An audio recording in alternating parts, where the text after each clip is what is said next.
Bible میں 3 کتابیں ہیں جنہیں حکمت کا ادب کہا جاتا ہے، امثال، واعظ اور ایوب۔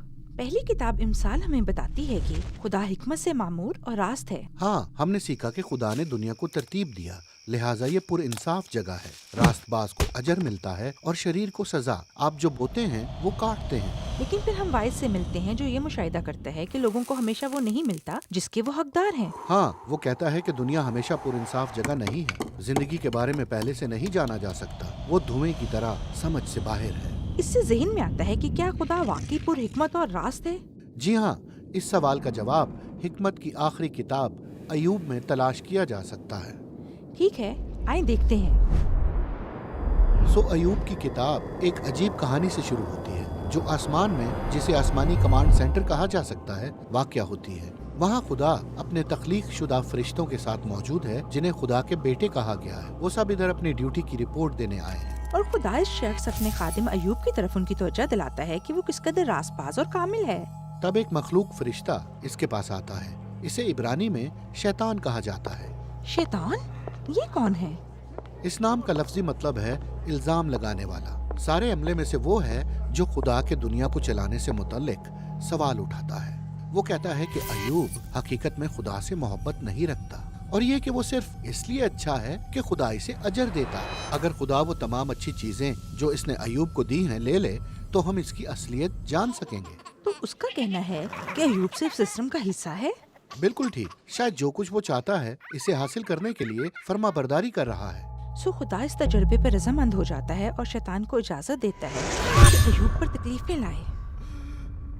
اور ایوب جس شخص یا چیز کی پرواہ کرتا ہے وہ سب اس سے چھین لی جاتی ہے۔ یہ تباہ کن ہے۔ یاد رکھنا کہ وہ اس میں سے کسی کا حقدار نہیں تھا، خدا نے خود یہ کہا تھا۔ اور حیران کن بات یہ ہے کہ اس سب کے درمیان بھی ایوب خدا کی تعریف کرتا ہے، کم از کم پہلے 2 ابواب میں۔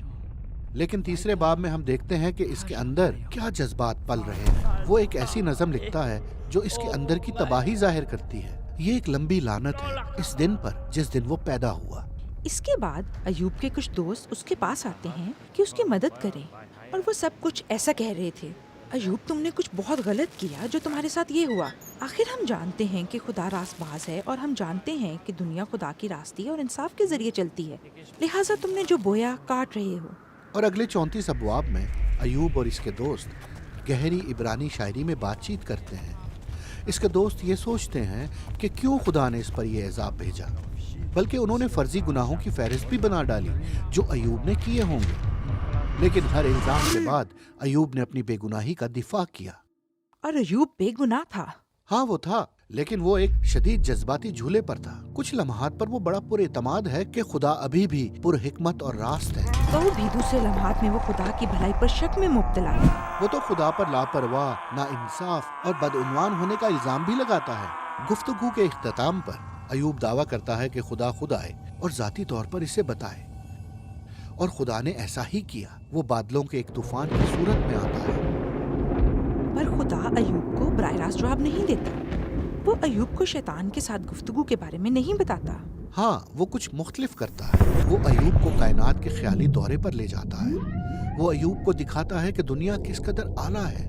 وہ اس سے سوال کرتا ہے کہ کیا وہ اسے سمجھنے یا ایک دن چلانے کے لائق ہے۔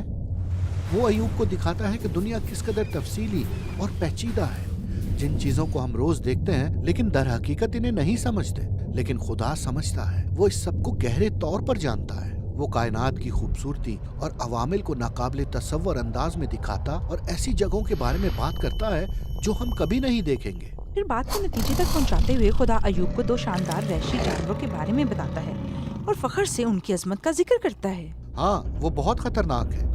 میرا مطلب ہے کہ وہ سوچے بغیر آپ کو مار دیں گے۔ اور خدا کہتا ہے کہ وہ برے نہیں ہیں، بلکہ وہ اس کی اچھی دنیا کا حصہ ہیں۔ اور بس یہی؟ کیا یہ خدا کا دفاع ہے؟ یہ بڑی عجیب بات ہے۔ میرا مطلب ہے کہ یہ سب کس لیے؟ یہ بس یوں ہی لگتا ہے۔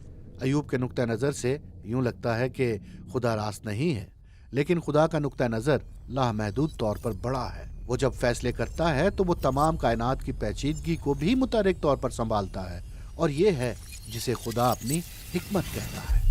در حقیقت ایوب کا خدا کو اپنا دفاع کرنے کا کہنا ہی عجیب ہے۔ وہ چاہتے ہوئے بھی اس طرح کی پیچیدگی کو سمجھ نہیں سکتا۔ تو پھر ہم کہاں کھڑے ہیں؟ ایوب اس کے بعد حلیمی اختیار کرتا ہے۔ اس کو نہیں معلوم ہوتا کہ اس نے دکھ کیوں اٹھایا، تو بھی وہ سلامتی اور خدا کے خوف میں زندہ ہے۔ لیکن کتاب کا اختتام یہاں نہیں ہوتا، کیونکہ اس کے بعد خدا ایوب کو جو کچھ اس نے کھویا اس کو دگنا دے کر بحال کرتا ہے۔ یہ پھر عجیب بات ہے۔ کیا یہ اجر تھا؟ کیا خدا کہہ رہا ہے مبارک ہو ایوب، تم نے یہ مشکل امتحان پاس کر لیا ہے؟ نہیں، ساری کتاب یہ نقطہ واضح کرتی ہے کہ ایوب کا کچھ کھو دینا سزا نہیں تھی، لہٰذا اسے واپس حاصل کرنا اجر نہیں تھا۔ تو پھر اسے یہ واپس کیوں ملا؟ بظاہر خدا اپنی حکمت میں فیصلہ کرتا ہے کہ یہ سب کچھ اسے تحفے میں دے۔ ہم نہیں جانتے کہ کیوں، لیکن ہم جانتے ہیں کہ ایوب اب اس طرح کا آدمی ہے جو ہر طرح کے اچھے برے حالات میں خدا کی حکمت پر بھروسہ کر سکتا ہے۔ اور یہ ہے ایوب کی کتاب اور ہمارے حکمت کے ادب کے سلسلے کا اختتام۔ بائبل میں حکمت کی یہ کتابیں کمال کی ہیں۔ ہر کتاب اچھی زندگی کے منفرد پہلو پر روشنی ڈالتی ہے۔ اگر آپ خدا کے خوف اور حکمت میں زندگی بسر کرنا سیکھنا چاہتے ہیں تو آپ کو ان تینوں کو پڑھنے کی ضرورت ہے۔